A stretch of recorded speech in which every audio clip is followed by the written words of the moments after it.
Here we go. This is the Old Forester tasting with Campbell Brown, and this is 2021. Here comes everybody.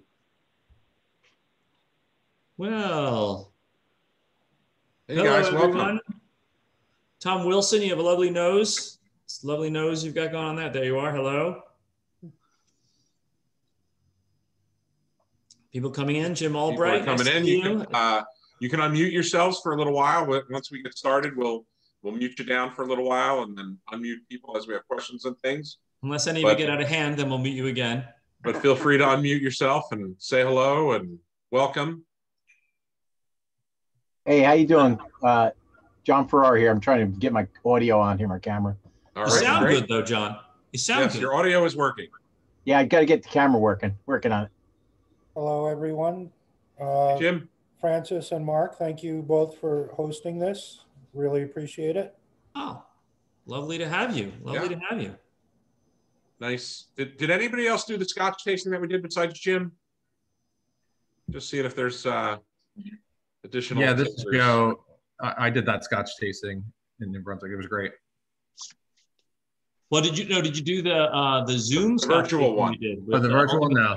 Challenge. Yeah, that was kind of fun. I don't know who's talking though. Is that who? Oh, Jerry did the Scotch tasting with us. Jerry Crispin. He doesn't know because his headphones weren't on yet. Mr. DeGroff was there. Yes, he was. Mr. DeGroff is always a welcome guest on these things. Nice to see you again, sir. And you too, sir. All right, everybody. Well, it's 7:03, so I'll do a little bit of introduction. We'll probably start tasting in a couple of minutes. We'll give people another 4 or 5 minutes to join us. So we have Julie Stevens, who is on your screen somewhere. She is in our shop. And if you get disconnected for some reason and can't get back on, you can call her. She's at the store. She's also monitoring the chat. So if you have any questions you want to ask and you don't want to interrupt, she'll either ask your question for you or unmute you at an opportune time. And this is a cool thing that wasn't even legal to do before COVID. And just so you know why this became legal and how it became legal, they changed the law to allow us, used to not be able to sell a bottle of wine or spirits, especially unless it was the whole bottle sealed in the original container.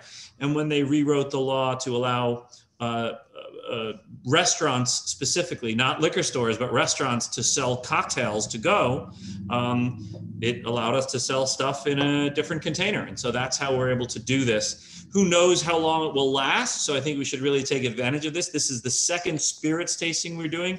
We've done 30 Zoom wine dinners or so that have gotten a lot of press nationally. So I think you're all on my email list. If you're not, I hope you join our email list. But this is the second spirits tasting we're doing. And the first one was with Paul Packelt, who's probably the foremost expert on spirits in America. He has the Ultimate Spirits Challenge. And we did his Chairman's Reserve tasting of Scotch. And then Sean Fitzgerald is on this call somewhere. Wave, Sean. Say hi. There's Sean. Sean represents Brown-Forman in New Jersey for us. And Brown-Forman is a great company that has had Old Forester, and that was started with Old Forester by a gentleman named Brown 5 generations ago. Old Forester was the first whiskey to be sold in glass bottles. Prior to Old Forester, bourbon, American whiskey would be sold in barrels, and it would go to your local merchant or it would go to your local saloon. And that's why in all the old Westerns, you see them pull up a bottle with no label on it and put it on the bar. Because that had, if you ordered a whiskey, it was probably mostly whiskey. And depending on the reputation of the merchant or the bar, there was a bunch of other stuff in it, some of which wasn't very good for you. And so it was really, you were buying whiskey from that merchant who might, if he were or she were reputable, and it was probably mostly a he, might blend different barrels from different places, or the whiskey would change as the barrel went down and oxidized. And that's how you got whiskey. It was Brown-Forman who came up with the idea of let's take our great bourbon, put it in a glass bottle, seal it at the factory, and get it to people. And that was a revolutionary step. And that company has been in private hands and continued to operate through Prohibition, and is one of the very few houses that has continued to operate through. And I just want to tell you that the first three bourbons kind of established the history of the house, and Campbell Brown is with us on the call. I'm going to introduce him in a second. He's currently running Forrester, which is amazing, 5 generations removed from the founder. And he put this kind of, we have 3 of the 4 historical series together, which kind of give us a frame of reference of the house, which I think are exciting. But then the other 4 bourbons we're going to taste are really rare. And to have any one of these bottles would be something to be proud of and happy about. To have all 4 of these bottles side by side, I don't think there's another tasting like this going on anywhere in the world. I don't, maybe I'm wrong, but if there is, so Campbell's shaking his head no. So, you know, we try in New Brunswick to bring you stuff that's really top of the game. This is crazy. Okay, this is crazy. These are rare sought after things that if we had any sense, we would put in our cellar and sell 4 years from now for thousands of dollars a bottle and collect them. But Mark and I believe you should collect stamps. You should drink bourbon, especially if you get the opportunity to do it with Campbell Brown and with Dale's Groff and with me and Mark. Jim Josephs is a brand ambassador for Old Forester. You're on the call. Where are you, Jim? Raise your hand. There's over there. So he's has a lot of knowledge about this stuff as well. So Gary's also with Brown Foreman as well. Gary Pickard, where's Gary? There you are. There you are. Gary Pickard is over there. So there's the background of this. And I just wanted to say that because this isn't just this. I mean, these are amazing bourbons and that's amazing, but this is also the opportunity to have these bourbons all before you in glasses next to each other. I mean, you know, there are people who would fly thousands of miles to be able to do this. And I'm super glad that you guys trusted us enough to come on and do this with us. And with that, Campbell, take it away. Tell us about your stuff. Tell us about your family's bourbon. Thanks, Francis. Good to be with everybody tonight. I am coming to you from George's Bar, which is the bar in our downtown distillery on Main Street, which coincidentally is the exact same building that my great-great-grandfather worked out of when he started the company. And we opened up here about 5 years ago. We were able to purchase back this piece of land and bring it back turn it into an operating distillery. And we've now got a bar in here, which sadly, because of these COVID times, sits quite idle.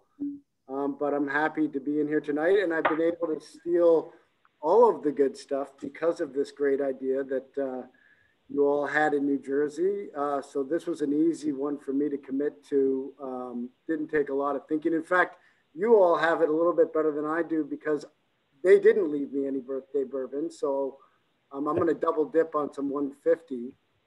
And then look, I just want to, James Joseph is with us, and James is one of the 2 kind of primary people that speaks on behalf of the brand. The other one is Jackie Zykan, our master taster, who is largely responsible for the 150th product we'll be sampling tonight, and certainly has a heavy hand in our birthday bourbon. And literally, I feel like I work for her. She does not work for me. And James works for us down in Alabama, which is one of the heartland of Old Forester. I'm sure he can share a little bit about why that is, but has something to do with a football coach that came from Kentucky and ended up coaching down there for a while, had some success in the football field, and he enjoyed a particular bourbon. At least that's one of the stories.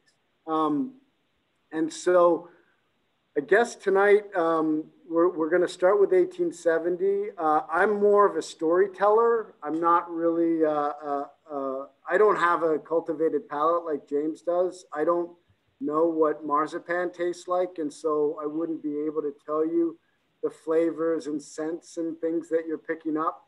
Julie, ship Campbell some marzipan right away. If you had, please. Some of that, the really good stuff from Jersey would be great. And then but I love the brand. I love drinking bourbon. I love sampling. I like all bourbons. I obviously have a soft spot for the stuff we make. And so it's always a pleasure to be able to do this, but I'm really more of a storyteller than a very astute or sophisticated, sampler of bourbon. So I won't bore you with trying to explain to you what you're smelling or tasting. I'll tell you what I'm smelling and tasting. But James is really here to take us through the technical stuff and probably correct all the mistakes that I say. But I've asked him in advance not to correct any of the lies I might say. So, Campbell, I just want to, I think what we should do is, because I think the key to a good party is to give someone a drink as soon as they walk in the room. So I think what we should probably do is taste the first whiskey. And Jim, if you would take us through and just tell us what we're looking for in the first whiskey and what makes that unique.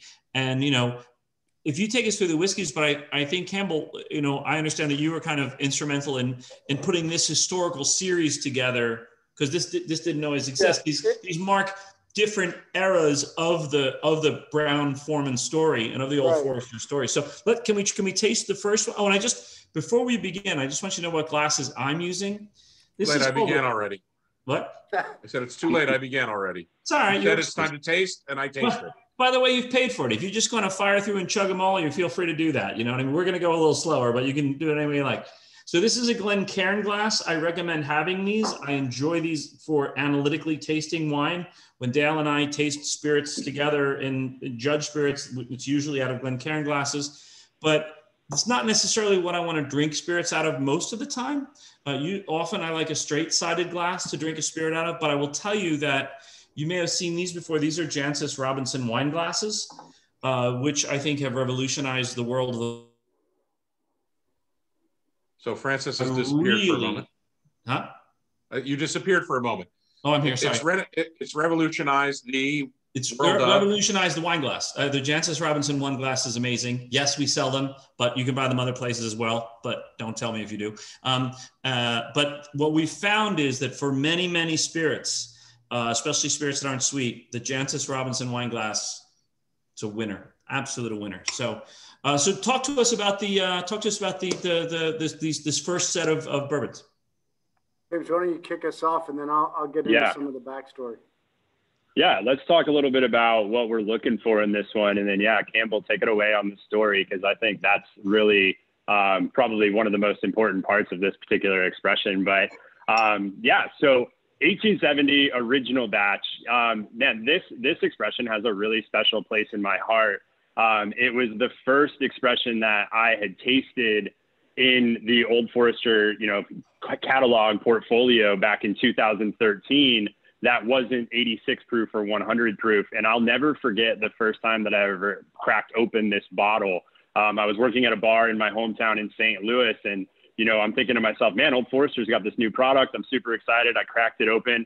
I'm the type of person who always associates different flavors and smells with memories that I've had. And I remember cracking this bottle open and thinking to myself, this reminds me so much of opening a fresh bag of Honey Nut Cheerios when I was a kid. The nose on this expression comes off with these really nice honeysuckle and cereal grain notes. It's fairly mild, maybe a little bit floral, and then bottled at 90 proof. So you don't really get that big, bold punch in the face. But what I really, really love about this is that some of those flavors and things that you get off of the nose really stick around in the flavor as well. And so some of those honeysuckle or honey sweet notes that I mentioned before kind of stick around, and you definitely get some of that. You get this really nice malty cereal grain that comes through with just a very, very light baking spice.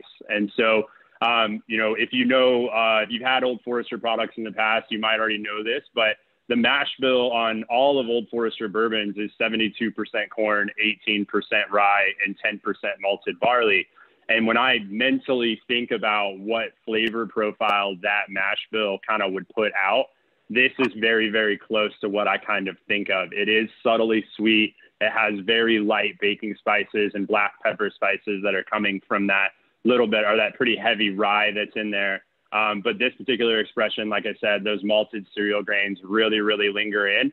And then probably one of the more interesting things that I find in this expression is just how mellow the finish is. And if you've ever heard our master taster, Jackie Zeiken, kind of talk about this expression, she'll refer to it as the Goldilocks. Not too sweet, not too spicy. And I 100% agree with that. Very soft finish and just a really, really fantastic expression, whether you're a new to the bourbon category or if you've been drinking bourbon for, 40 years, this is something that can go right up your alley. So cheers, everybody. Thanks. I think one of the things that's really interesting about this bourbon, and Dale, I really want to ask you about this. I get something that, because Mark and I come to this from a wine perspective and a cocktail perspective, as well as a bourbon perspective. And this to me is old-fashioned bourbon. And I love that it's 90 proof. I love a high proof bourbon. I love cask strength bourbons, in context. But this performs really well at this strength. But one of the things that I find pronounced here is the nutmeg. There's a sweet spices that's front, but there's a nutmeg in the nose, and that finish, like when you finish a cocktail with nutmeg, you grate nutmeg on the top of a cocktail. It's because you want that lingering kind of structure in the end, and that's what I see here. Do you see any of that, Dale? What's your?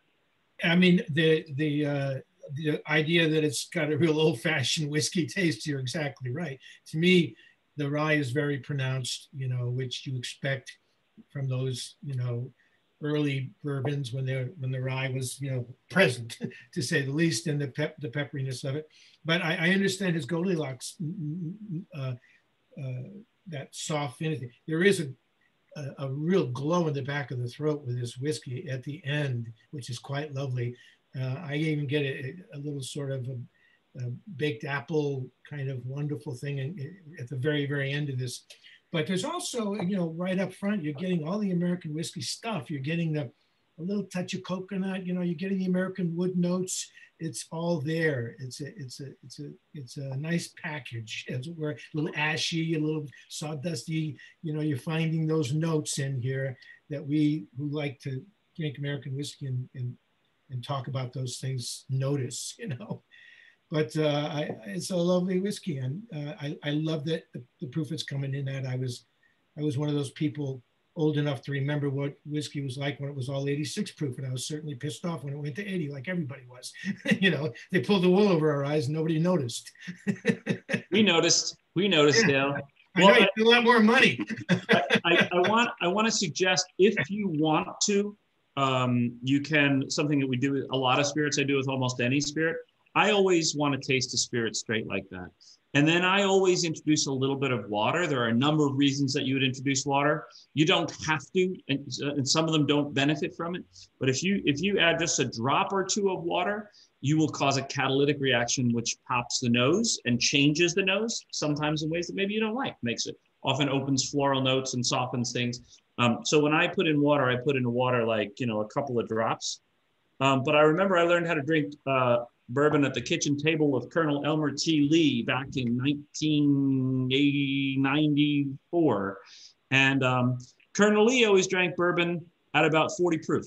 So when he drank bourbon, and even when he tasted, he always dropped it down to where it was a little more than wine. And Colonel Lee didn't usually know what year it was either, so it's all right.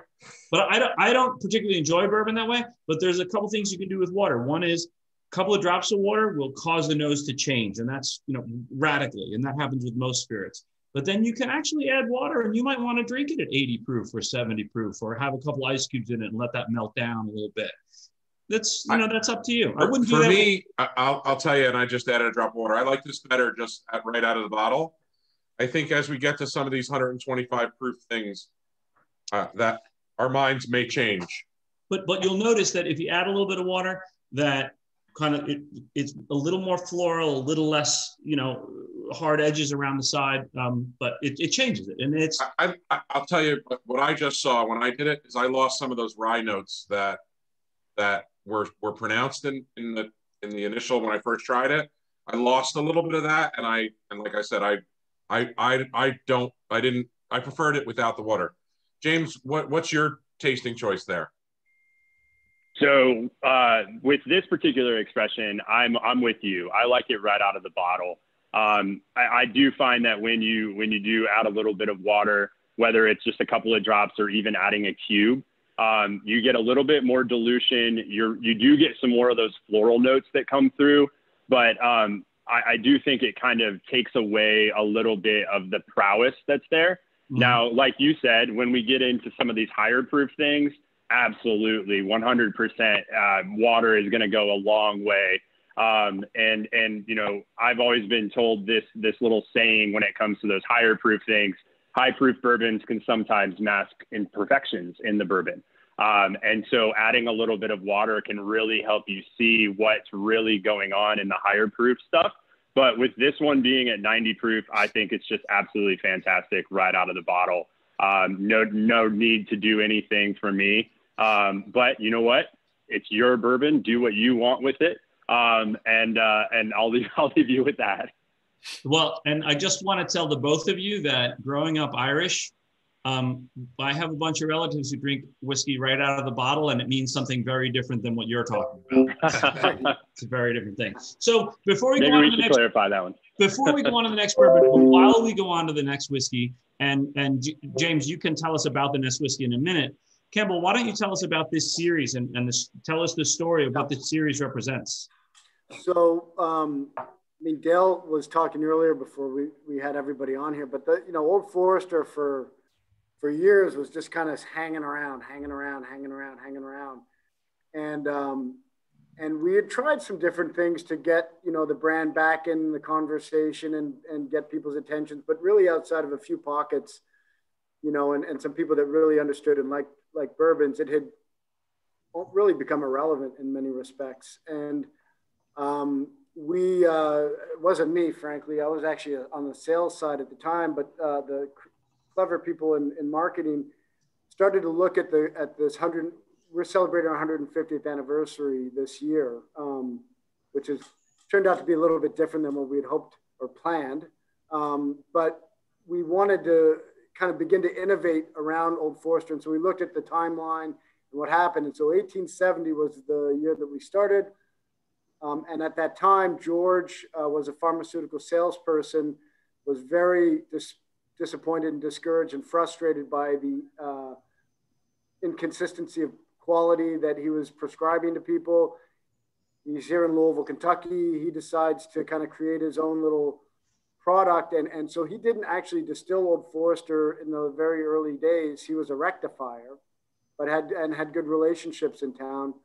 And he identified three particular distilleries: Atherton, Melwood, and what's the other one? Mattingly. Mattingly's the one we ended up buying. That's the important one. Yeah, that's the important one. That's why you're here. Thank you. And so basically he took product from those three places, blended it himself, bottled it, and as Francis said, he was the first person to sell bourbon exclusively by the bottle. You could not purchase it through a barrel or outside of the glass that he was selling it in. And so it was pretty unique at the time and certainly changed the industry in many respects.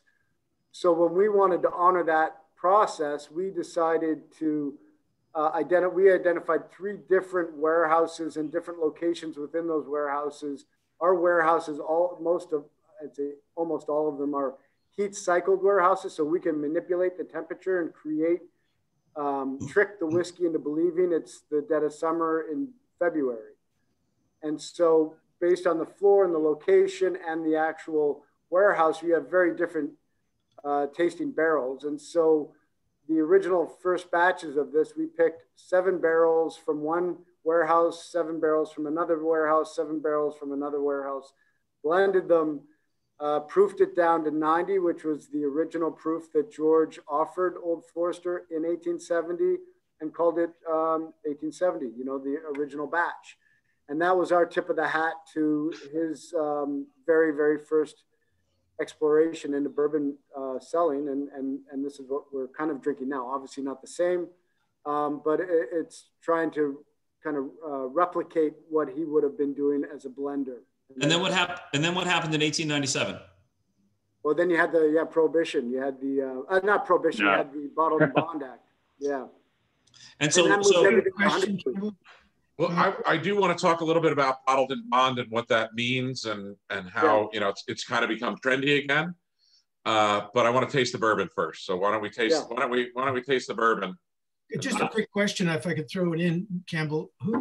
In the 70s, I remember Old Mattingly was still on the market. Who owned that in the 70s?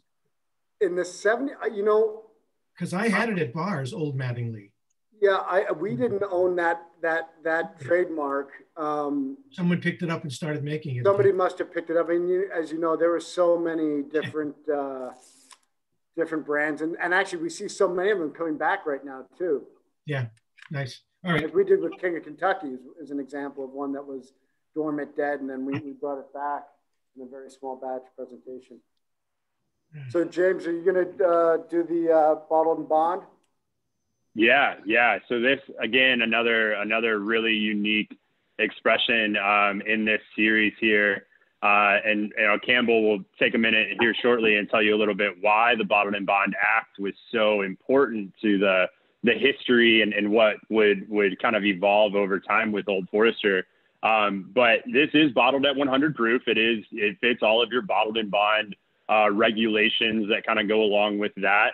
But in comparison, I like to kind of set this one up against 1870 and really showcase how different these flavor profiles are throughout the Whiskey Row series, while also making an emphasis to point out that, remember, these are all the same mash bill. They're all going into the same barrels. So this is really going to showcase what our processes are at Old Forester and how we're able to come up with all of these very, very different flavor profiles.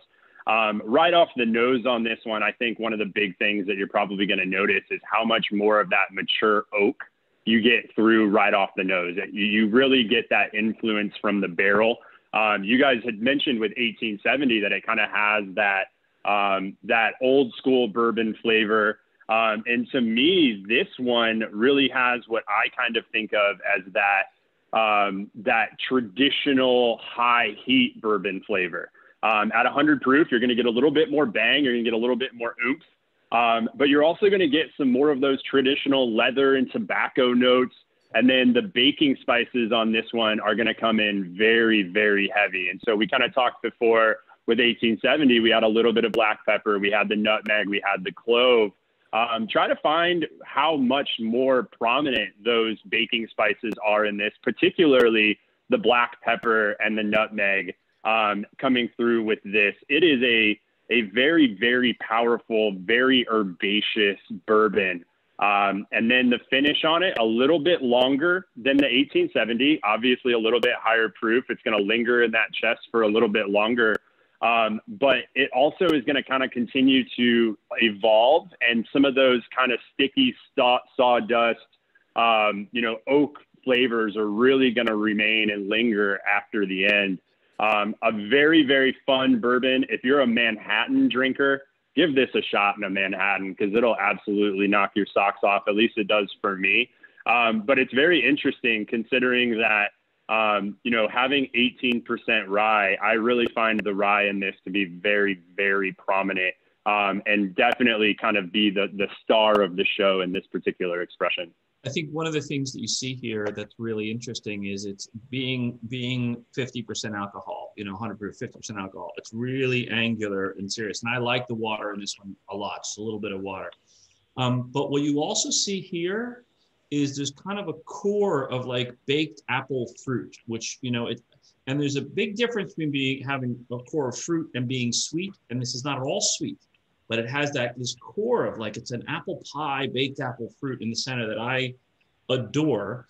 But one of the things that, just to give everybody a little bit of background, what happened in 1897 was whiskey became bonded. So if you wanted bonded whiskey, and this was an attempt to, well, there were a lot of political reasons behind it, but one of the things it was purported to do was to increase quality and reduce people who were messing with their bourbon, because when you sell barrels of bourbon in 1810, like I said, they would often be adulterated.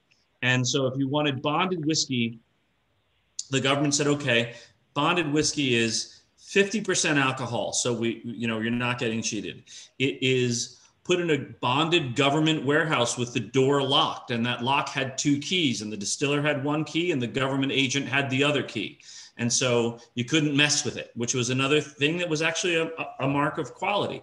It also had to be, the bourbon was from, and this was kind of unfortunate, but it served its purpose, but the the whiskey had to be entirely from one distilling season. So you knew how old it was, you knew the proof it was, you knew it hadn't been messed with, and it was in a government bottle with a stamp on it that said, here's some legitimate stuff. But that's why the proof went up to 50%. And that's and hadn't been messed with probably was the biggest at that point in time, was probably the biggest reason. Is that right, gentlemen?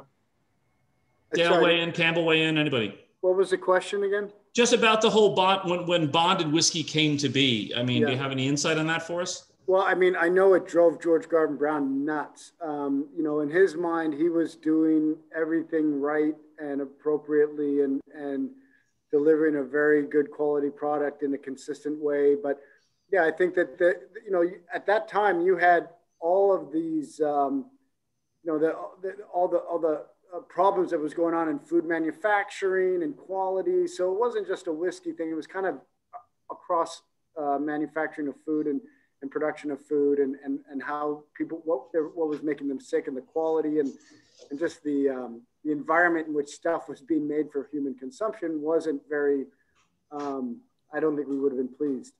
Anybody was. And so the government came in and did this. They also were wanting to make sure that taxation was taking place. And there's a huge revenue opportunity there. And that was a big deal, as it always is.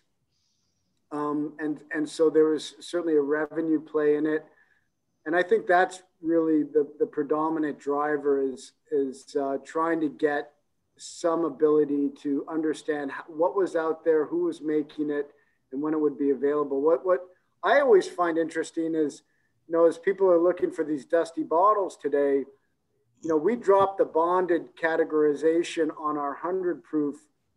And so did a lot of people, because what happened with the bourbon category in the 80s and 90s, as it just declined, you know, you were building up these huge inventories that you couldn't sell. And so to do this by season and everything else, it just became wasteful. And so people ended up dropping that bonded categorization because they couldn't afford to do it anymore. And so now that you've got bourbon that is so hot and so popular and really even outside of the US today, you're seeing distilleries getting back into a bonded kind of format because it's whimsical and it's a nice story, and we all like a good story, and it's a very American story. And I think it fits well with the curiosity that's driving people and getting them engaged in the category. All right, so speaking of stories, let's go on to the last in this series, and we'll taste the whiskey. And Campbell, will you tell us the story, and then James will come to you after to talk about what we're tasting in the whiskey. This is a story. So once upon a time, now actually in this building, in this very building,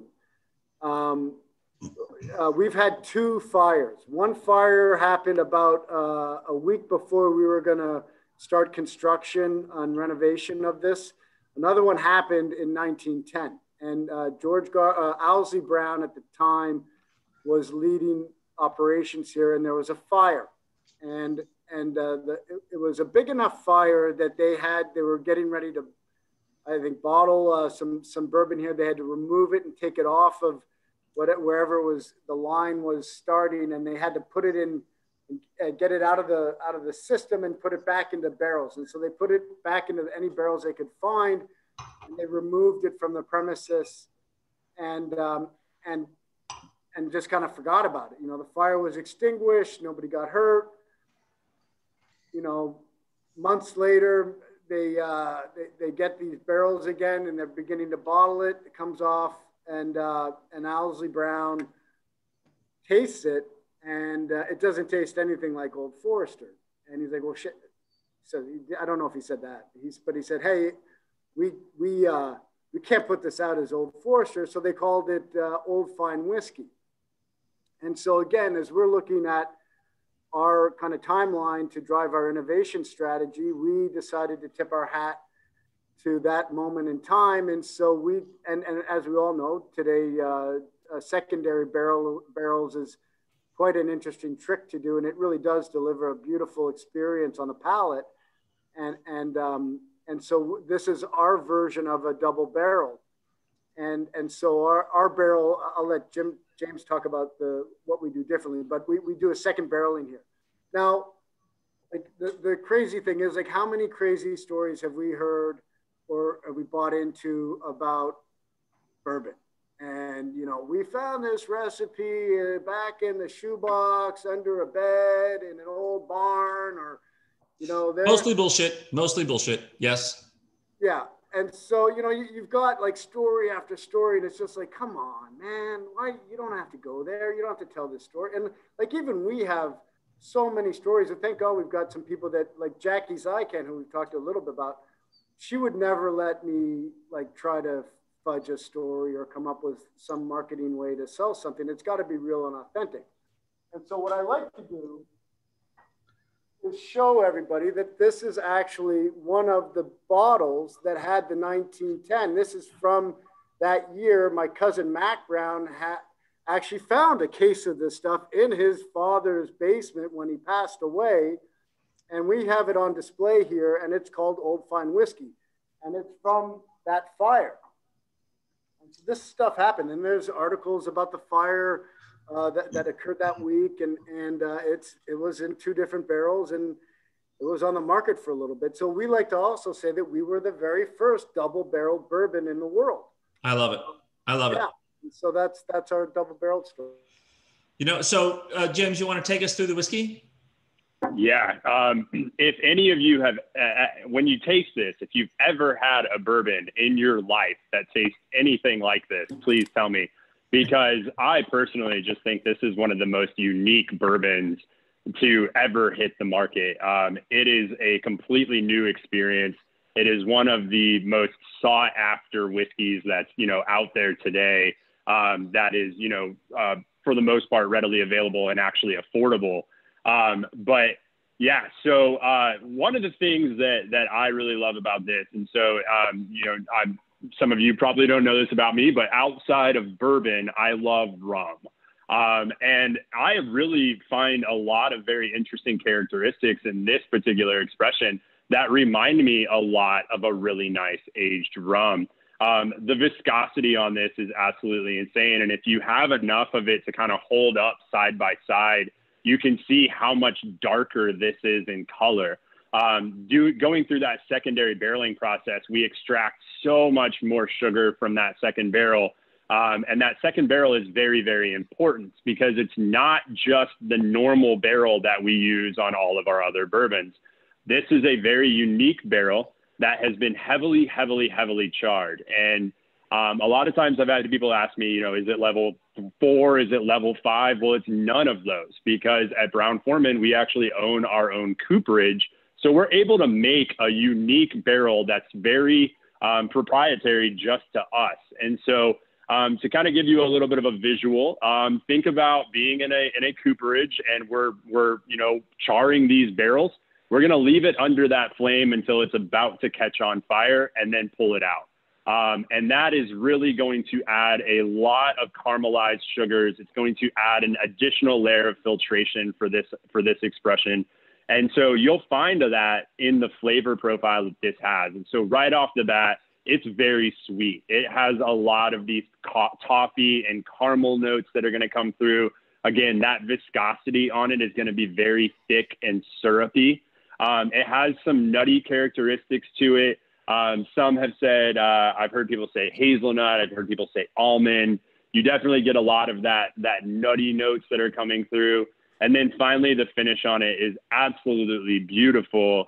It doesn't have a whole lot of complexity on the finish, like some of the others that we'll taste through, but it is a very unique in that it does have this almost candy-like presence to it as we go through. I was doing a tasting back in October, obviously around Halloween, and I was taking a sip of this, and I thought to myself, this really reminds me a lot of candy corn. You get this like James? Nuttiness and this very sweetness. Yes. My wife just whispered fiddle faddle in my ear. So Fiddle if you've ever faddle. had fiddle faddle. Yeah. Butterscotch. Yeah. The butterscotch But- candy Which corn is a and the candy corn. almonds. What is fiddle faddle? It's a brand of candy corn. It's like With- champagne. made with Caramel corn. caramel corn made with almonds. Caramel corn. Like caramel Yeah, corn it is is. sparkling wine, but fiddle faddle is champagne. You know, it's like it's not real fiddle faddle unless it's made in Kearney, New Jersey. You know what I mean? That's the. I just want to say about this particular bourbon, I adore it. Now, those first two bourbons were, and I don't have any of them up on the website, and I'll ask you guys to email me at the end of the call. We'll work out that we don't have all these for sale, but these first three we do have for sale. The first two are $49.95 and 10% off on a case of 6. And this one is $54.95, 10% off a case of 6. Just email francis@stageleft.com if you want, and we'll get it in for you. This is singular. And, that sweetness that you talked about, I just want to give you a little background on American whiskey. Our last tasting was Scotch. American whiskey has to be aged in a new oak barrel, okay?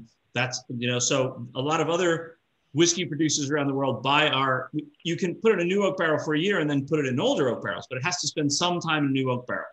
Irish whiskey doesn't, Scotch whiskey doesn't, and they don't. And that's why sort of American whiskey is, you can always pick out, if you're blind tasting, you can always pick out American whiskey.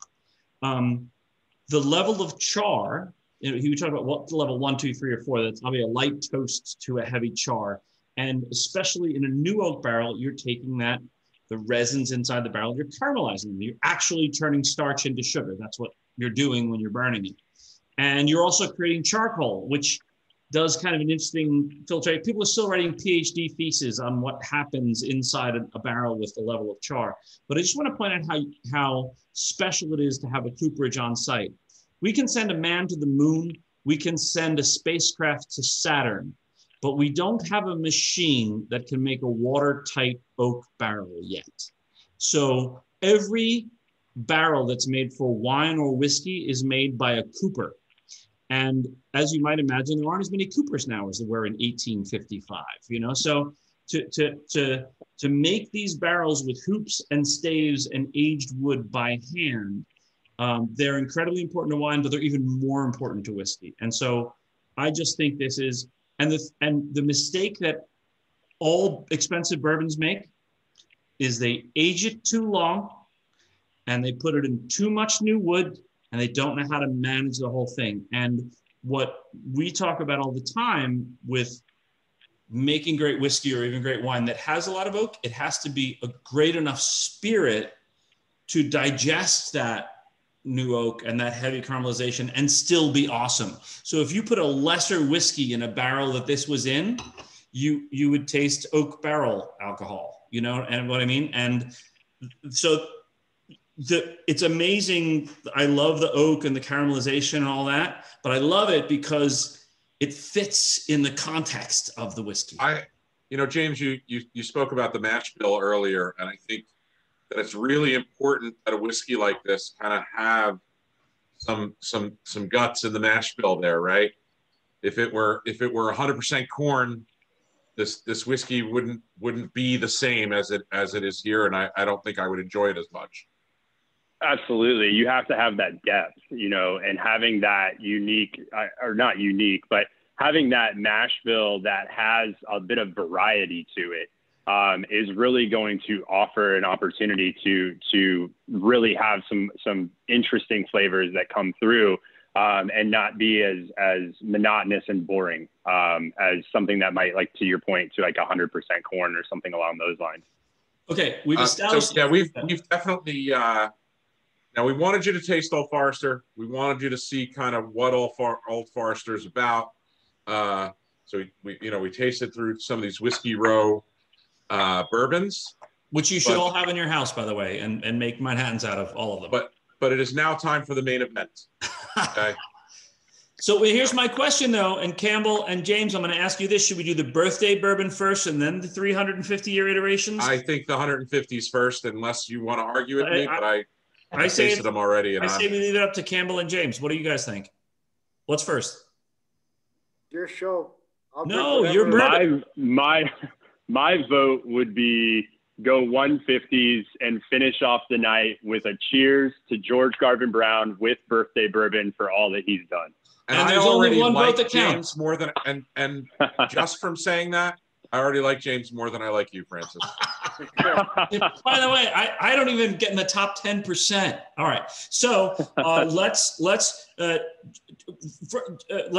James, why don't you just? I'm sorry.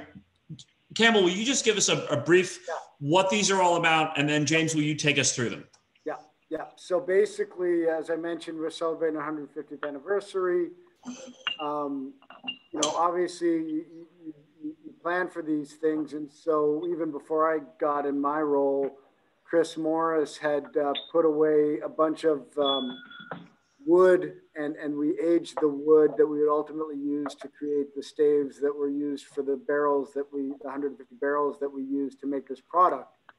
And so I think we aged them a little bit longer than we would typically do for the barrels. We hired Jackie Zykan kind of in between all this stuff. And she's just got the most remarkable palate and just is a workhorse. And honestly, we didn't have a plan. We just knew we had a cool wood that was put away, but we weren't sure what this is going to taste like. And Jackie really kind of drove this project and said, look, I'd like to, again, look at his history and let me see if I can go through. And she sampled every single one of the 150 barrels and began to separate them, trying to create 3 distinct types that would reflect what she believed were the most pronounced characteristics of what Old Forester stood for. And so the 3 different batches are representative of the 3 original distilleries, Melwood, Mattingly, and Atherton. She proofed them down to where she believed, as she says, they sung the best song. And each one represents, I think, a little bit of a characteristic that we would typically find in Old Forester. And that became the idea. And so we launched this, not at all the way we wanted to, with COVID and everything, but it's turned out to be great. It's been a really wonderful way for us to kind of honor the founder and our company's legacy in whiskey making. And we're really pleased with the results of all 3 of them. I think everybody may find a different favorite, and I think it's fun to go through there and kind of figure out, do you have a favorite of the 3 and which one would it be? I know I do. And that's kind of the story. That's how it started. And yeah, James, why don't you take us through the tasting? Yeah. So this one's a little unique for me, even because the Whiskey Row series I've been drinking for years. These products are all kind of obviously they're new and they're fresh, and it's something that's a little bit different. And really have some very unique flavor profiles to them. So for everyone, out there, we have batch number 1, we have batch number 2, we have batch number 3. Batch number 1 is, I believe, 46 barrels that went into that one. Batch number 2 is 48 barrels. Batch number 3 was 53 barrels, and also the highest proof of them. Batch number 1 is coming to you at 125.6 proof. Batch number 2 at 126.4, and then batch number 3 at 126.8. So with that being said, these are very, very high proof, especially compared to what we've tasted before, with the highest being 100 proof. So as far as our conversation went earlier about the water, this might be a good opportunity to experiment a little bit, try it right, fresh, no water added, and then give it another shot on the next round. This is a very, very unique thing for everyone here to be able to experience, because I can say for a fact that there are not a lot of people out there in the world that have all 3 of these. So be very excited. You are really experiencing something that a lot of people don't get to experience. So I will give you a little bit of what I think about each of these. And, I'd love to hear any feedback that you have. And like Campbell said, let us know what your favorite is, because it is very, very interesting and unique. But batch number 1 is going to, so each of these have very, very unique flavor profiles. And batch number 1 is going to be your more fruity of the 3 expressions. And so what I find with this one is a lot of orchard fruits. So orchard fruits being apples, pears, things like that, that are coming through on this. But I also find some very, very subtle and unique dark berries that come through as well. So kind of two very interesting fruity flavors that I personally find in this. But definitely what Jackie would call, and I can wish I could imitate her voice, but this is going to be a fruit bomb coming right at you. So cheers, and here's to 150 years with Old Forrester, and enjoy.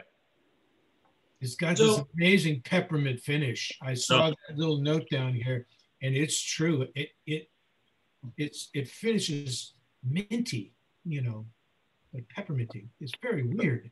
Dale, that's really interesting. Yeah, you're right. It definitely does. I guess I kind of just get so overwhelmed by these fruity notes that I almost kind of let that one pass by. But it's almost like vapor rub, like Vicks or something. It is definitely. Yes. And I just in the wine world, when we talk about, sometimes we'll talk about Loire wines, and we'll talk about cat pee. Vicks Vapor Rub, kind of, I feel the same way about that particular expression as I do when people say cat pee. And I don't consider, it doesn't make me want to drink it. Well, that's, but it's like when you talk about white Burgundy, you talk about dirty socks, and you're like, people love white Burgundy, like, oh, that's great. And other people are like, why would I want to drink dirty socks? But no, I agree. I think that there's a certain fascination, there's a line between stinky cheese being amazing and the most disgusting thing you ever smelled in your life. But let me ask you, so the differences among these three are merely barrel selections and based on wood collections? Yeah, I mean, it's all the same kind of wood from the same area. The barrels were, they were separated across various warehouses and floors. And so Jackie simply went through and kind of did her thing with trying to organize the barrels so that you would have this distinction of, particularly a fruit bomb, something maybe a little bit spicier, and then, something that might just be, I would say grainy or grassy. I find like the one consistent thing I do pick up in with all the Old Forrester is the banana kind of element that's there, and I've been told it's because of the yeast strain that drives that, but to me that's the consistent thing, and to me it's almost like sometimes the only thing I smell, and that's why I'm not the greatest technical taster at this stuff, but I just find that each one of these has a really lovely, whether it's banana bread or like a peel, or there's some element of it that I like. But yeah, and they're all unfiltered, right? So none of the stuff is filtered, and largely it's presented at a very high proof, which really allows you to kind of get it to the proof that you find it to be most enjoyable at. One of the interesting things about learning about whiskey as a young man, and I learned a lot of this with Colonel Lee in Kentucky, but I learned a bunch of it in Scotland and Ireland as well, is that when you walk through a rick house in Kentucky, and if they're rectifying, the rick house will smell beautiful. As they add water to lower the proof down to where they want it to be, the rick house will smell beautiful. And in Scotland, for single malt scotches, they don't do that. They add 1 or 2% at a time. And I don't know whether this is true or not, and there are no scientific studies to prove this, but they feel that if they rectify a spirit very slowly, more of that is retained in the bottle. But what both the Scots and the Kentucky folks will agree is that if you get a bottle of 125 proof whiskey, if it's 40% more expensive than a bottle of 80 proof whiskey, you have more whiskey in your whiskey, right? And when you add water to your 120 proof whiskey to bring it down to 100 proof, you will benefit from that catalytic reaction of the water, and you will be able to smell it and taste it as it's going on. I think that's pretty awesome. And something that I don't know if everybody knows, I mean, we all have different levels of sophistication. Some of us are in the business, some of us are consumers, but what a master blender does. So we have the distiller and then we have the blender, right? They're tasting through the whole warehouse or rick house, depending on where you are, what you call it.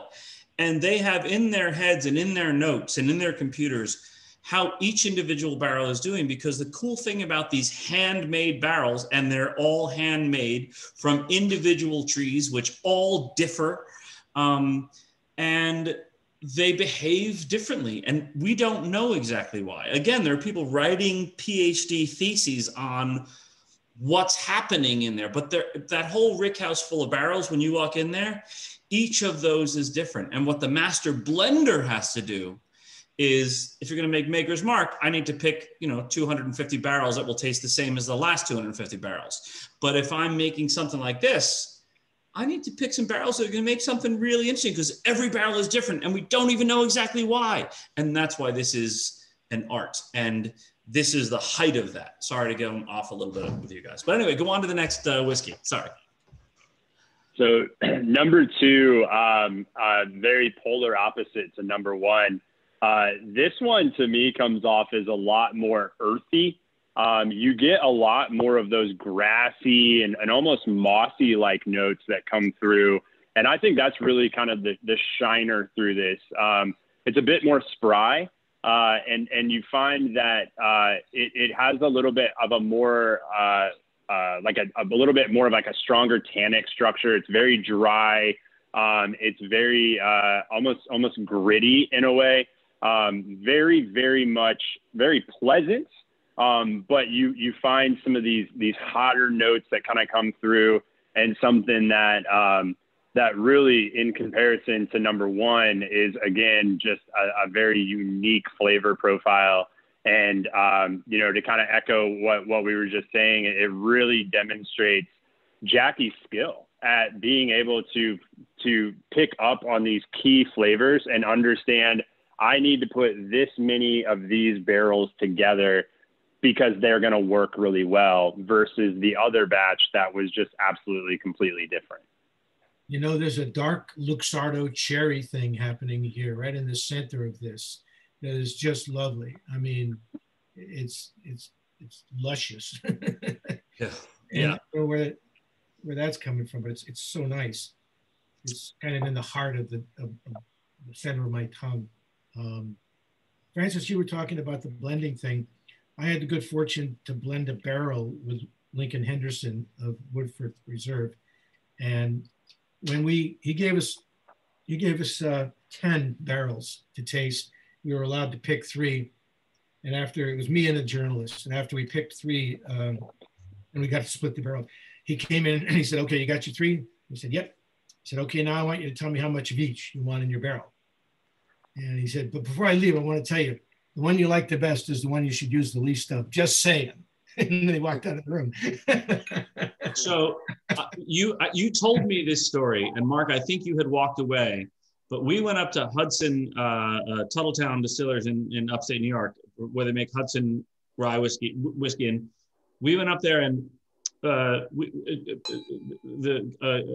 Gable was at our place doing a bourbon dinner on Dale's 65th birthday, and we have a long history with them and their bourbons, and they invited us up for one reason or other to do a barrel selection. And what was interesting was Mark and I have done a few barrel selections like Dale has, and they had like 4 barrels for us to taste, and we were like, yeah, I didn't drive all the way up here to taste the 4 barrels you picked for us to taste. Let's go and let's taste through the bourbons. And one of the interesting thing was that Jackie Zykan is way more talented than me and Mark, is the first thing we know.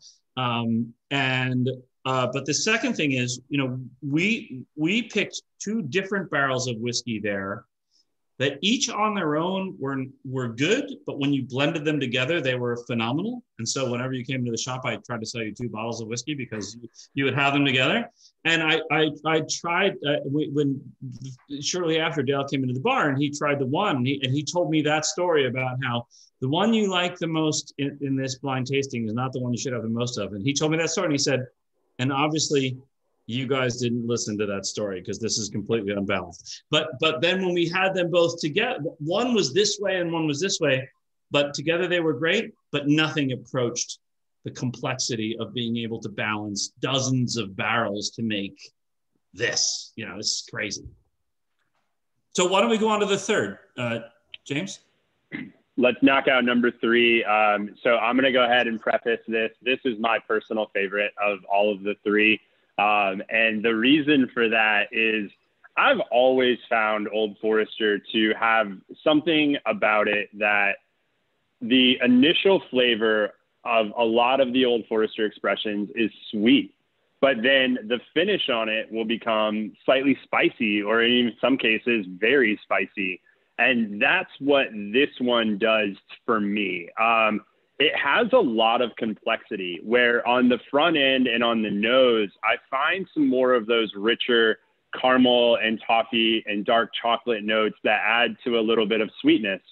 But as it kind of breaks down on that first sip, it starts to kind of shoot to the back of the mouth. And if you've ever had the Old Forester 1920, it's very much like that. It's very sweet up front, and then boom, it just kicks to the back, gets very dry, and these baking spices and black pepper really seem to kind of linger and tingle on the tongue a little bit. And then it still has this very interesting finish where 30 seconds after you swallow, it's still kind of evolving in flavor. And so because of that, this is really my personal favorite.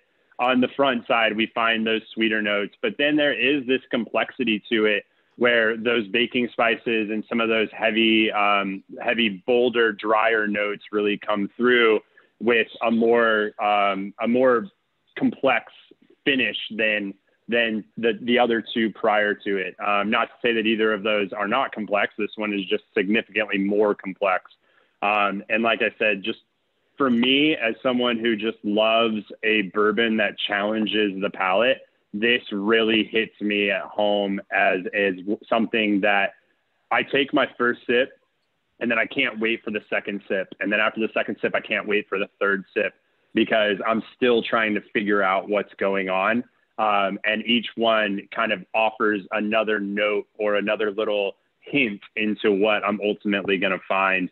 And obviously it's the highest proof of all 3. And that to me, I think just adds another little bit of a layer and just kind of continues to add towards the complexity of this particular expression. Mark, you want to weigh in on this? I think honestly, what I said, whispered to Jen was, that's spot on.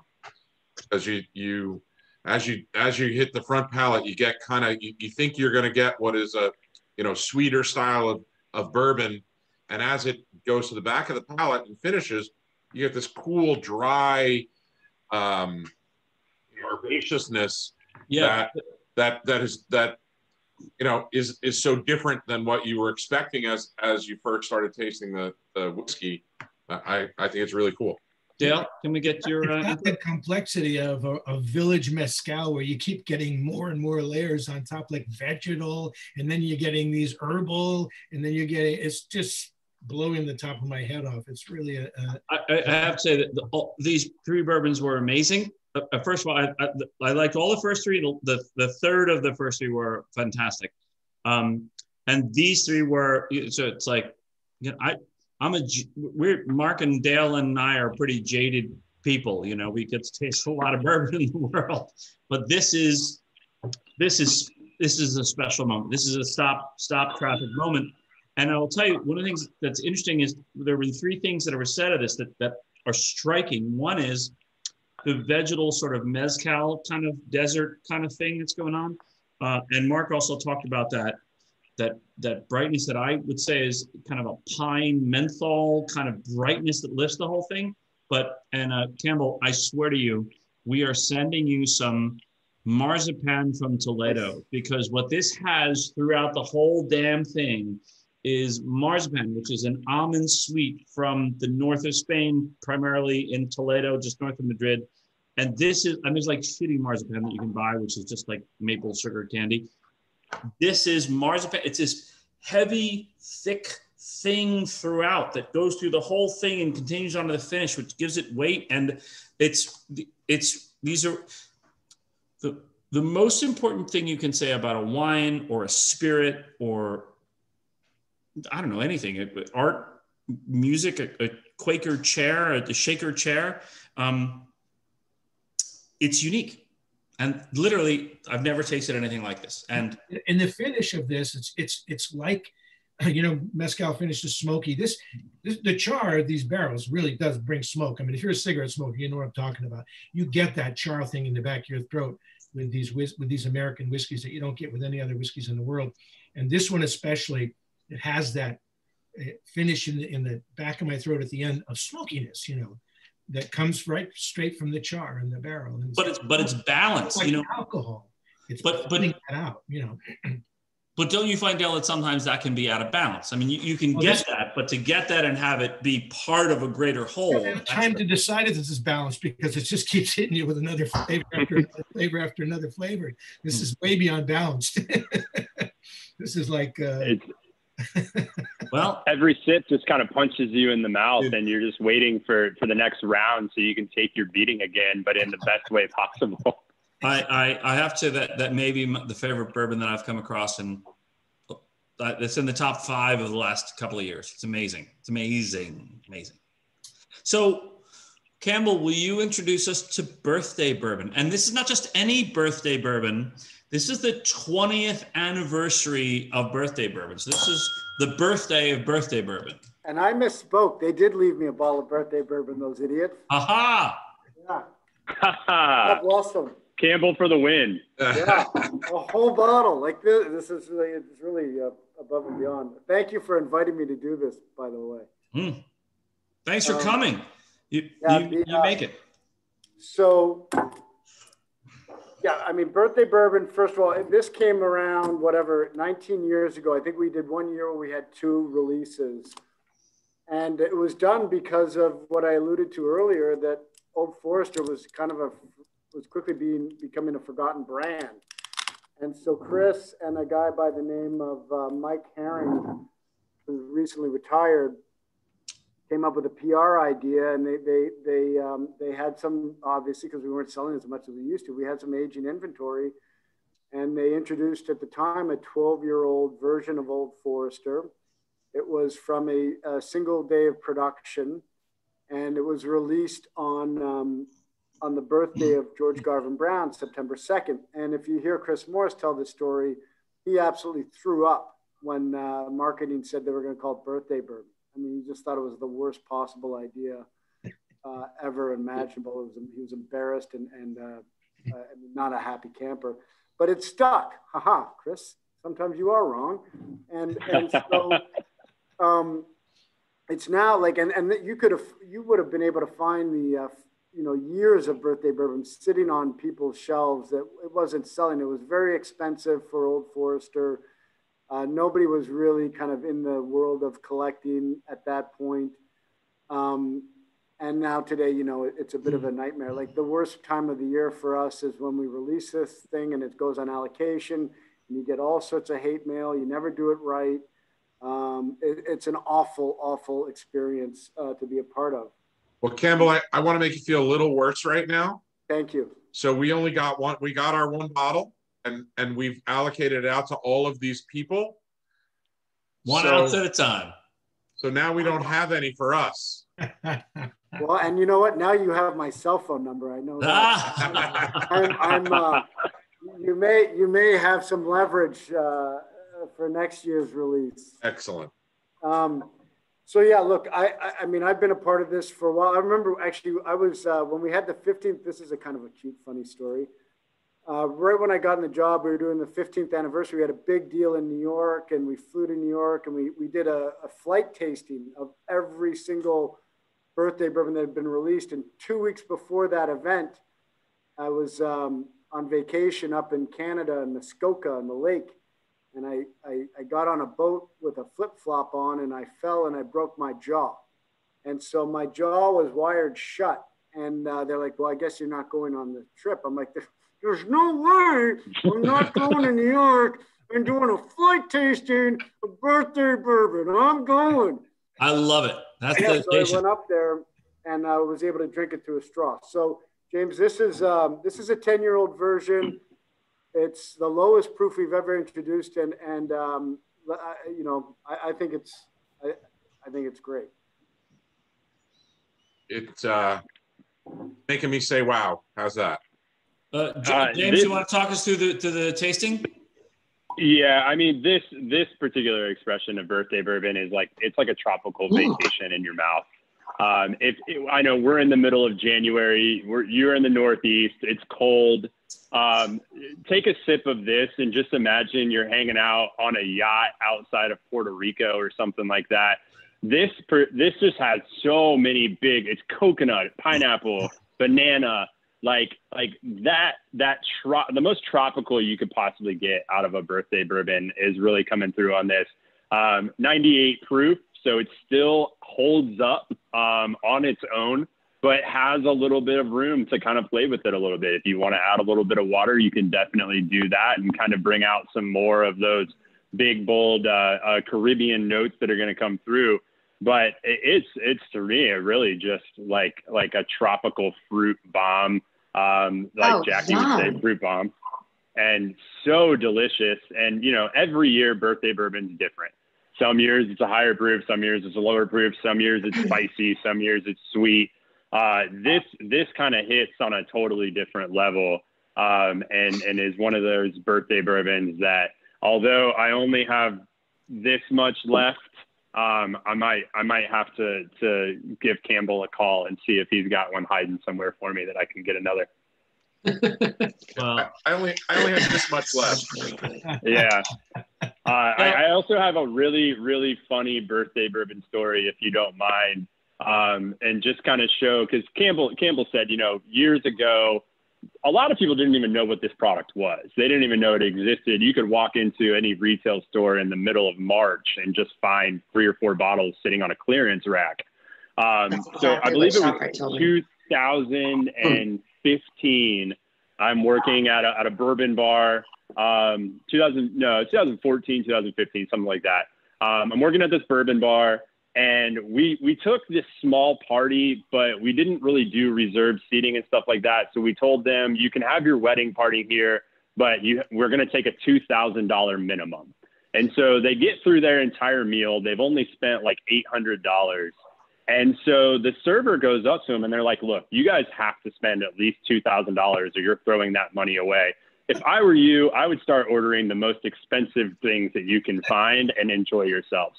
And so we had just gotten our allocation of birthday bourbon that morning, and it was one of the more expensive bourbons that we had. And so this group of 12 people ordered the entire bottle of birthday bourbon that we had, and in one day and in one sitting. And so 12 o'clock rolls around, we're starting to close down.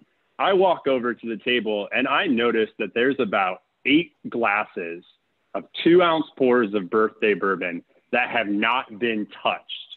And I kind of look at the server, I look at my boss, I grab one of those glasses. This is pre-COVID. Pre-COVID time. And I'm just like, screw this. I don't care if somebody took a sip of this. There is so much birthday bourbon sitting on this table. If somebody else paid for it, I'm going to drink it.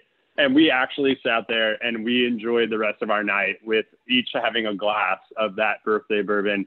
It was one of those things that I'll never forget, but we can't forget that we only have birthday bourbon because of one person, and that's George Garvin Brown. And we have this product to celebrate his birthday. And so I think that this would be an appropriate time to say cheers and thank you to GGB. George Garvin Brown and his great grandson Campbell, who's with us on the call tonight. Cheers. Cheers.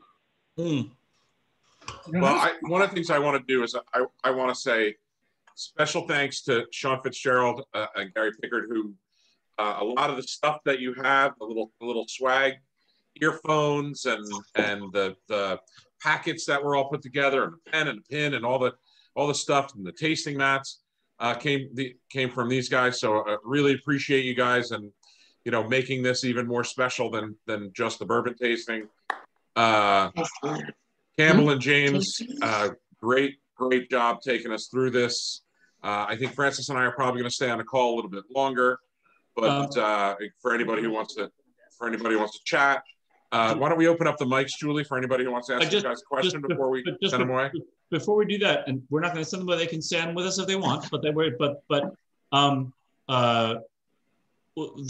the thing about Campbell Brown is Brown Forman is the company that owns Old Forrester right now, and to have Campbell Brown, great grandson of great grandson, yeah, of the founder is pretty special stuff. And look, Mark and I love that we're able to bring you guys some of the rarest opportunities to taste wine and spirits in the world. And I really think that in New Brunswick, New Jersey, little New Brunswick, New Jersey, we have brought you some of the rarest opportunities. And I'd just like to point out that from 1992 to 2000, we had behind our bar Pappy Van Winkles of all different ages every year, and we recommended them. And so now we get a few bottles a year, and it's great and all, but it's not about pursuing the rarest and most expensive thing in the world. You know, it's about pursuing what's awesome and great and wonderful. And sometimes that's recognized as it should be, like these whiskeys, as some of the rarest and best things in the world. But, you know, it's about the stuff. It's not about the status. And Campbell's family's been in this for 5 generations. And, Sean helps us all the time. What we're about is bringing great stuff to New Brunswick, New Jersey. And Francis is right. People would drive thousands of miles to taste these things together. I mean, they would. And you guys had to drive tens of miles. Okay, so. Guys, you know what? Give Campbell a little break here. I mean, he's a rock star, man. Oh, God. We've had 30 years, 76 right up, of vodka. Vodka was king, and the whiskey guys were like nobody. Now he's a rock star. Right? Yeah. You're here. To be a rock star. Yeah, I always tell people, like, everyone says Prohibition was the worst kind of period. I was like, no, it wasn't actually. It was like 70s. Vodka and flavored vodka. I mean, those were the doldrums. Those were the terrifying, dark years for us bourbon people. So I want to do one thing, because what we want to do is, as Mark alluded to earlier, we want to let Campbell go home and go to bed and see his family. But before we release him from our clutches, does anybody have any questions you want to ask? You want to unmute yourself? Yeah, you guys can unmute yourselves and ask questions if you want. That's great. It's about something we didn't taste, which is just one of my favorites is Prohibition style. And I was just wondering, why is it Prohibition style? Okay, good. The reason it's Prohibition style is, I think you may not know, but we were the only the distiller today that was selling alcohol, selling bourbon before, during, and after Prohibition. So Old Forester has always been available. And during Prohibition, if you would have been able to get a taste of a barrel between up until 33. It would have been probably at about 115 proof, which is the proof that we present that product at. So we just wanted to provide, as we've done with the rest of the Whiskey Row, provide folks with an example of what our bourbon may have tasted like in a particular period of time, its style. Not that we would ever make it exactly the same way, but that's what the whiskey would have been tasting like, and the proof it would have come out of the barrel at 115 proof. Now it would have been bottled at 100 proof because it was the bottled and bond period was still kind of the way. And even when you could buy it by prescription, you were buying 100 proof Old Forester. And there was a tremendous amount of very, very sick people that were, just trying to stay alive during Prohibition, and they would have had 100 proof, but it would have been coming out of the barrel at about 115 proof. That's Prohibition. Thank you. I think I would have been very sick during Prohibition, I must say. My neighbor found a bottle, an empty bottle in her attic that she gave me at Christmas like 4 years ago that had the prescription on the bottle of Old Forester. And it was remarkable what these doctors or whoever it was were prescribing. It was like literally 5 ounces, you know, no more than 5 ounces a day. And which, you know, to me at 100 proof, if you're sick, that's a little bit of bourbon, you know, that you're either gonna feel much better, or it's gonna take a while. You're just gonna need more to kind of get over it. I think I could have done with 5 ounces of bourbon a day during Prohibition. One heck of a hot toddy. Yeah. Any other questions for Campbell before we let him return to his family? And anyone else want to join in the party? Are the 150 anniversary bourbons all about the same age? Yeah, they would be. Yeah, I mean the difference would have been the amount of time that we would have left that the wood to dry, which was again I think about 30% longer than typically we would have done. And all of the barrels were laid down for 150 months. So how long did the whiskey stay in barrel? What's one, I don't know. Somebody. 150 months in barrel.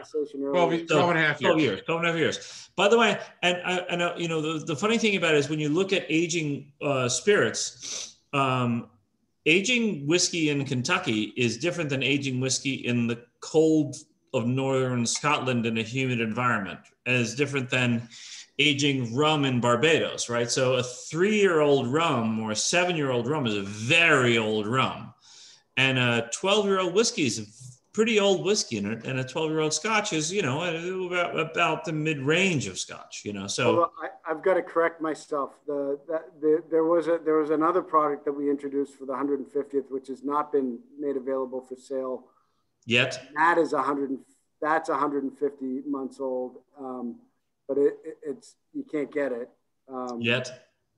No, it's just not available unless you come over to my place.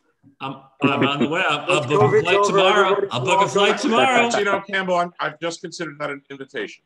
Yeah, thank you. Yeah, I've got everybody's name here. The guy in the Rangers jersey in particular, you've got an invite. Oh, there you go. There you go. So, yeah. If you didn't know that, Campbell's a big hockey fan. Yeah. We've bonded over hockey. So. Yeah. So, Campbell, how did you come to hire Jackie? You've given her some nice props. I think that's why if I ever get promoted again, it's because I've hired pretty well. And so when I got the job, frankly, we wanted to get somebody. Chris Morris is a busy person.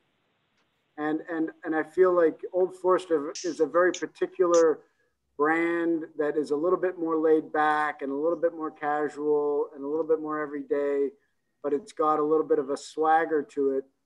And so we were trying to find somebody that could help us, talk about the brand. And Jackie was a person that was living in Louisville that had a bit of a following. And I met her the week of one of our shareholders meetings, and I sat down with her for 30 minutes, and I hired her on the spot.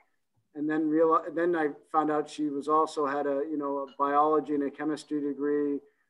She had the most renowned palate of anybody I've come across, and just had she's just a ballsy, kick-ass kind of solid person that holds us all accountable to a higher standard, which is kind of what I feel like how this brand was started back, with George, and it's just nice to have somebody like her on the team, and she's, and I think I don't think she would have taken a job. I mean, I don't know if she'd say this, but she did say it to me that she had been offered a lot of different jobs from a lot of different distillers, and had not taken it. But she liked the way that we were doing things at Old Forester and loved the brand. And she took the job. And so we've been really, really thrilled, and she's been a great partner, and she's just does so much more than a master taster. Cool. Thank you. So wait, let me ask you one question that I think is Yeah, I mean, one of the things that's really fascinating to me is that the fastest growing consumer demographic for brown spirits is women. And there was undoubtedly 20 years ago a glass ceiling for women in the spirits industry. And that seems to have been pretty well smashed with a few exceptions. I mean, do you guys have a thought on that? It's still somewhat uncommon to have a female master blender, although that it's, it seems as though that the prejudice against that's been smashed, and that's kind of continuing apace, and things seem to be heading toward equity there. What are your thoughts on that? I mean, I'm not sure. Like, honestly, I think we just got lucky with Jackie, and frankly, why, I don't know if more women are drinking bourbon. Again, they say it in the song, that's right, the women are smarter, and I believe, maybe they're just a little bit ahead of the rest of us in some respects, and like, one thing that we do know is that often, and at least when I was growing up in marketing, most of the decisions that were being made at the point of purchase were being made by women. And so, those folks that say that nobody really markets to women. And I think when they do try to, it falls flat, and it's uncomfortable to even look at sometimes. I just feel like people are making a choice based on their own decisions and what they know, and maybe women tend to be a little bit more curious or suspect about products that are purchased, and so they do a little bit more homework. And I think one of the reasons that bourbon is attracting people into it is that it's got layers and layers and layers of story, and it's got a very dynamic flavor profile, and it allows you to do different things. But for someone to truly fall in love, you got to be willing to lean into the category a little bit. And possibly that's something, that's occurring. I don't know, but we've got, there's even our Scotch portfolio is run and managed by a very successful master blender that happens to be a woman. I think all that is great. And we are at 8:30 now. Is it 8:30 now? It's 8:30 now. And we asked you for an hour and a half of your time, and I won't ask you for more than it at the last minute. But first of all, Sean, thanks for putting this together. James, thank you for guiding us through these whiskeys. Campbell, thanks for guiding us through your family's story. And thank all of you and everybody else, and Gary and everyone on your team for thinking enough of us in Little New Brunswick, New Jersey to put on, I don't know, one of a kind tasting in the world. I think there are a lot of Japanese collectors of bourbon whiskey who would have flown a long ways to get here. And we don't ship to Japan. And we're in New Brunswick, New Jersey, and we've always supported Brown-Forman, and we've always supported these whiskeys, and you support us in return, and that's kind of how it's supposed to work, right? And more important, and Dale, you have been our friend and supporter since the beginning, and more importantly, all of you guys. I mean, what I love is when I do one of these Zoom calls and I can't fit everybody on one screen. I have to keep scrolling back and forth between the two.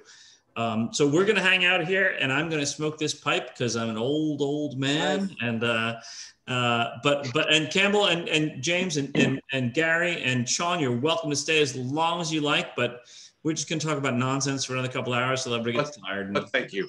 Thank you. So Francis, it would be great to just chime in for a second. Like, it's my first time doing this. I think this is fantastic as an invite, but there are, and I am gonna put two of you on the spot. There are two ladies on the call that have a passion for female distilleries.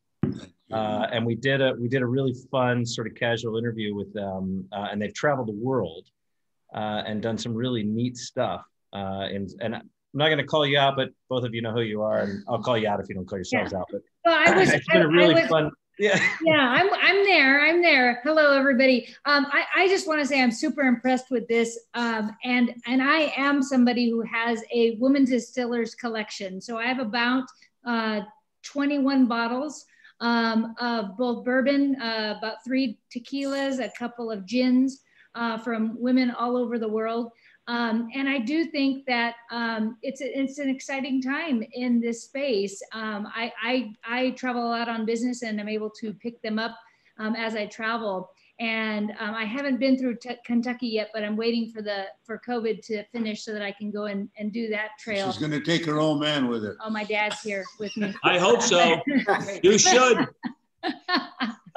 Joanna, I'd like for you to take this old man with you if you would. That's right. But I'm just very impressed with this. I loved learning about Jackie. When I heard about her originally, I did go on and look and learn about her. I think she's doing extraordinary things. So I think that was a great hire, Campbell. And there are some really great distillers all over the country from Kentucky. I actually have a new bottle from New Riff that just came, and to Portland, Oregon, and everywhere in between. So I think it's an exciting space, and it is a space that more women are getting involved in. It's fun. I'll just say amen to that as the other call out, but it's and I love the story too, by the way. It's amazing. I think that, you know, one of the things that's gone on in my family, again, I grew up Irish. My dad drove a truck was a fireman, but he also drove a truck for a beer company. And you know, in my culture, Irish whiskey has a central role. You know, I mean, at every funeral, every going away, every passing, every reunion, there's a bottle of Irish whiskey. Even your old temperance auntie has a bottle of Bushmills in her cabinet somewhere for the special occasion. But one of the things I think that's really amazing is that as micro distilleries have become more permissible throughout the states in the United States and throughout the world, we've seen a lot of new voices which respect the history of bourbon whiskey and Scotch whiskey and rye whiskey and Irish whiskey and Ararat. We see a lot of new voices coming into both the making and the drinking of quality spirits. Which is more about quality than it is about quantity. And all of those things are very positive. So super to have you all here. And I hope that you appreciate the work that we've been doing for the last 30 years in this. And certainly part of what we're doing is to bring, you know, Campbell's family's brand and values out to everybody. So, and you're all so welcome, and we're so grateful that you're here. And look, we're retailers. We don't make whiskey. We don't make wine. We make food to go with it. And when we opened up in New Brunswick, New Jersey, 28 years ago, our friends from New York and Chicago and San Francisco and Los Angeles said, "You'll never be able to do that in New Jersey." And we said, "Nah, we're just going to do it. We're going to do what we believe in. We're going to find small business. We're not going to care about publicly held corporations. That we're going to find great stuff." And thank you all for appreciating it and supporting us, especially in this last year, which has been really frickin' hard. So thank you.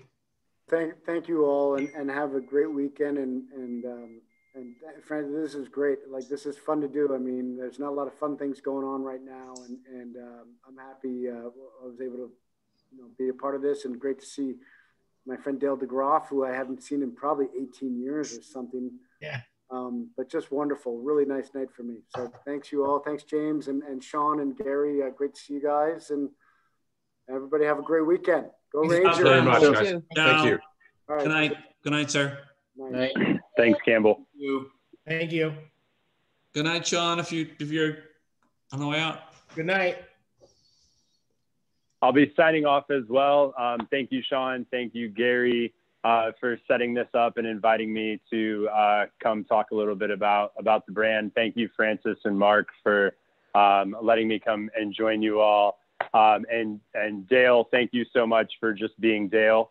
I can say as a baby bartender, I read all of your books and have been a big fan. So it was definitely a check off of my lifetime box to be able to talk about Old Forrester with you for a little bit. So thank you all very, very much. Thanks for your time, James. Really appreciate it. Thanks, James. I look forward to a post-COVID era where I can come visit you all. That's great. That's great. Likewise. Amen. Take care, James. So, if any of you don't know, Dale DeGroff wrote what I believe is, and he said, "Oh, are you sure about that?" And I looked into it a little bit.